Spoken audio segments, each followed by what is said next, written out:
АКШнын чыгышында Ида бороонунун натыйжасында нөшөрлөп жааган жамгырдын жана суу ташкынынын кесепетинен 22 адам каза болгонун НВС телеканалы билдирди.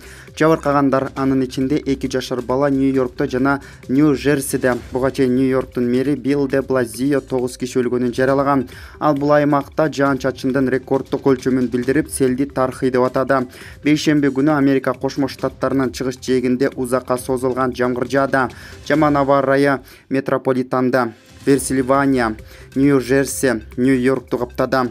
Жергиликтүү телеканалдар көчөлөрдү каптаган дарыянын жээгинен ашып кеткен, үйлөрдү каптаган кадрларды көрсөтүшүүдө. Бийликтер эвакуациялап жатышат. Штаттын губернатору Кэти Хокулдун айтымында президент Джо Байден табият кырсыгы менен күрөшүү үчүн кандай жардам көрсөтүүлөрүн убада кылган. Нью-Йорк жана Нью-Жерси штаттары өзгөчө кырдаал жарыяланды.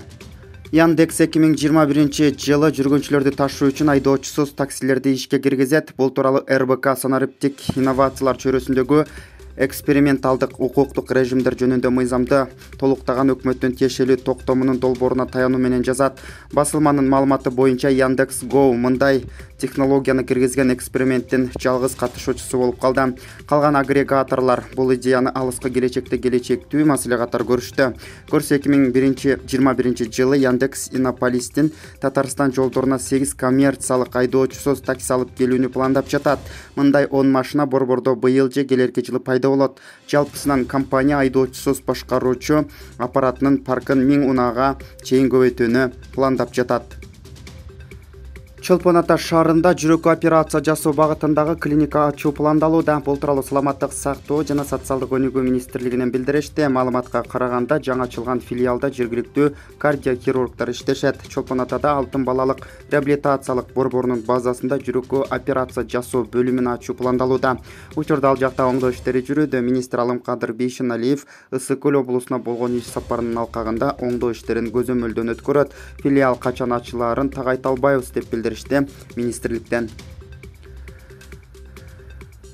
Бишкектин 1-май районунун акими Максат Мусавалиев кызматтан бошотулду. Бул тууралуу шаардык мэриянын маалымат кызматынан кабарлашты. Мэриянын маалыматына ылайык 1-май районунун акими болуп Жамалбек Рысалиев дайындалды. Тиешелүү буйругга кала башчысы Айбек Жунушалиев кол койду. Белгилей кетсек, Жамалбек Рысалиев буга чейин 1-вице-мэр кызматын аркалап келген.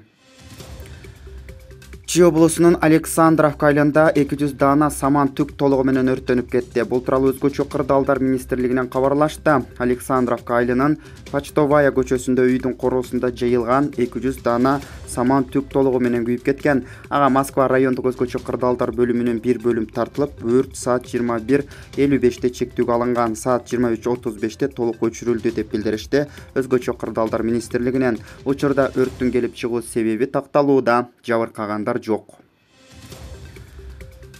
Баткен облусунда түштүк 2021 командалык штабтык жана мобилизациялык машыгуунун ачылыш аз эми өттү. Бул тууралуу Коргоо министрлигинин маалымат кызматынан билдиришти. Машыгууда республиканын аймактарында аскердик абал киргизилген шарттарда аскердик түзүм, мамлекеттик башкармалык жана өзүн өзү башкаруу органдарынын даярдыгын текшерүү пландалууда.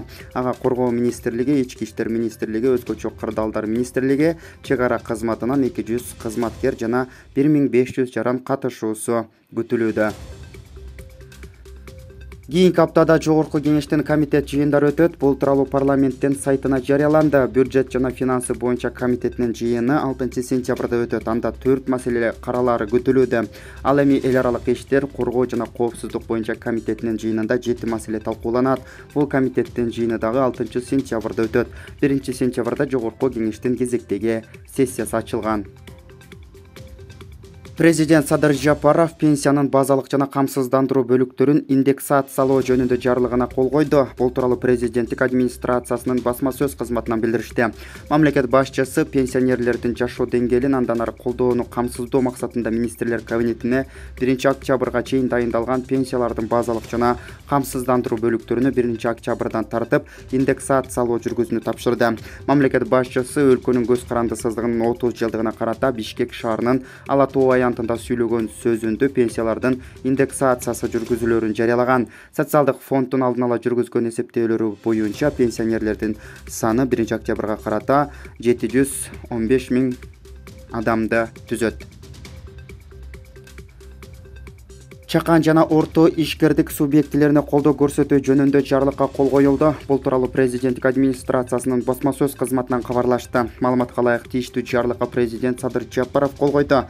Кыргыз Республикасындагы чакан жана орто ишкердик субъектилерине мындан ары колдоо көрсөтүү жана аларды экономиканын байкоого алынбаган секторунан чыгаруу максатында министрлер кабинетине 2 айлык мөөнөткө тапшырылат. Чакан жана орто ишкердик субъектилери үчүн камсыздандыруу төгүмдөрүнүн тарифтерин кызматкерлердин санына жараша эсептелген, эмгек акысына жараша 22-жылдан 24-жылга чейин 3 жылдык мөөнөткө 27,25%дан 22 жана 14%га чейин төмөндөтө. Бул жарлыкты ишке ашыруу үчүн зарыл болгон ченемдик укуктук актылардын долбоорлорун жогорку кеңештин кароосуна киргизүү. Акыркы саатка алынган кабарлардын топтому мына ушундай жаңылыктар менен коштолду. Биздин YouTube каналыбызга катталып, коңгуроочону басып, жаңылыктарды биринчилерден болуп көрүп туруңуздар. Кийинки саатта угушканча аман болуңуздар.